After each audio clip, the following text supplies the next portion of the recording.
छत्तीसगढ़ के कवर्धा जिले के लोहारीडीह गांव में घटित आगजनी घटना पर कांग्रेस लगातार भाजपा सरकार घेरने में लगी हुई है, क्योंकि कांग्रेस के लिए सरकार को घेरने का सबसे बड़ा मुद्दा इन दिनों लोहारीडीह कांड से मिला हुआ है।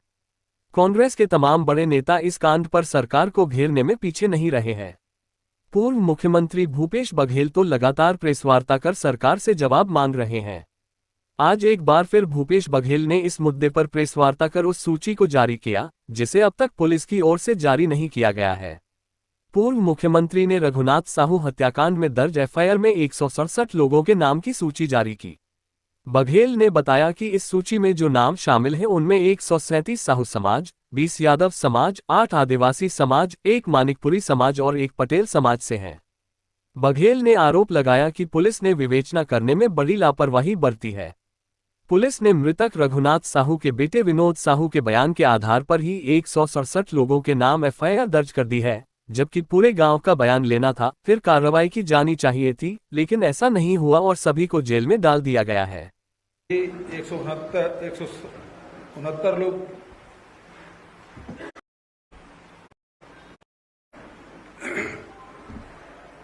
अभी परसों ही मैंने लोहारीडीह के मामले में 5 सवाल पूछे थे।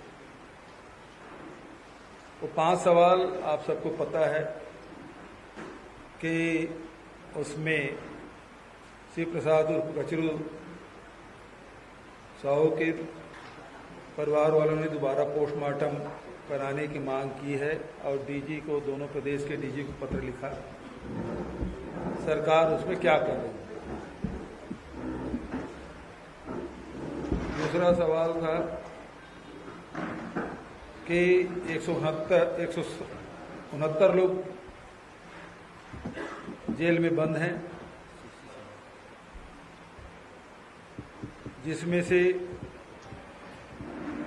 2 नाबालिग हैं, 34 पुरुष है और 33 महिला, जिसमें से प्रशांत साहू की मृत्यु हो गई।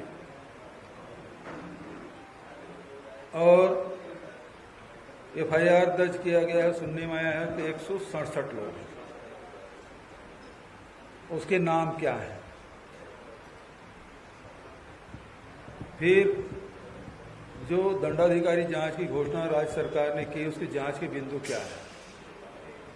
और आखिरी सवाल ये है कि प्रशांत साहू की कस्टोडियल डेथ हुई है, तो उसमें किन किन अधिकारियों के खिलाफ क्या एफआईआर किया गया है, उसमें कौन कौन अधिकारी है, उसका नाम बताएं। लेकिन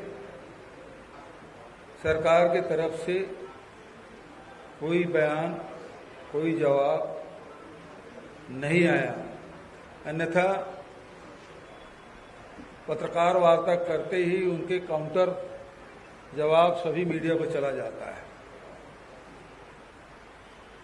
सरकार इस मामले में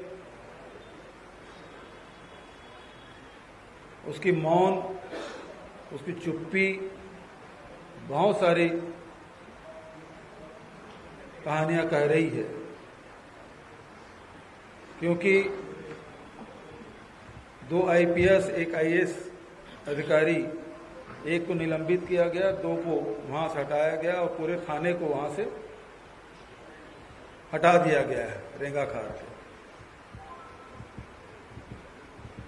सरकार ने स्वीकार कर लिया और आईपीएस अधिकारी के निलंबन इसलिए किया गया कि उसके प्रशांत साहू के ठीक से मुलाहिजा नहीं कराए थे, जांच नहीं कराए थे और जेल भेज दिया, उसके कारण से उसकी मौत हुई।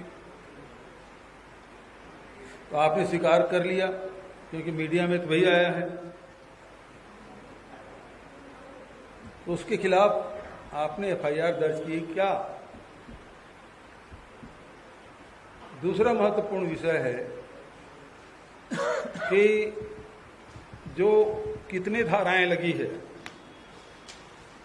तो उन धाराओं के बारे में मुझे जो जानकारी मिली है, उसमें 103(1) है, जो हत्या का आरोपी के नए जो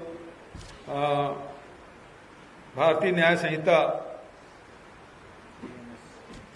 बीएनएस, उसके तहत 103 हत्या का आरोप, 103(1) हत्या का, जिसमें प्रावधान है मृत्युदंड अर्थात आजीवन कारावास। दूसरा 103(2) हत्या, जिसमें 103(2) मतलब मॉब लिंचिंग, जिसमें 5 से अधिक लोग मिलकर किसी की हत्या करते हैं। ये नया जोड़ा गया है भारतीय न्याय संहिता में, और आपने देखा होगा कि सभी थानों में इसकी होर्डिंग लगी हुई है। नया कानून है मॉब लिंचिंग का, और 103(2) के तहत उसमें मृत्युदंड अथवा आजीवन कारावास है। उसी प्रकार से इसमें जो 238(a) साक्ष्य छुपाना 7 साल की सजा, दंगा कराना 191(2), 191(3) जिसमें घातक हथियार से हमला, 189(5) गैर कानूनी जामवाड़ा, और 332(a) घर में घुसकर हमला जिसमें मृत्यु हो 10 साल की सजा, 324(6) भय फैलाना जिसमें किसी की मृत्यु हो 5 वर्ष की सजा, 287 ज्वलनशील पदार्थों का दुरुपयोग जिसमें किसी की मौत हो 6 माह की जेल अथवा 2000 रुपये जुर्माना, 310(3) 5 से ज्यादा लोग मिलकर डकैती हत्या 10 साल की सजा, 326(a) किसी मकान में विस्फोट आजीवन कारावास या 10 साल की सजा, 61(2) मौत के साजिश ऐसे अपराध जिसमें मृत्यु दंड हो या आजीवन कारावास हो 2 साल की सजा। इतने धाराएं लगाई गई है। और सबसे बड़ी बात कि थाना में मारे पीटे हैं और रात में जेल में इसको ट्रांसफर किया गया।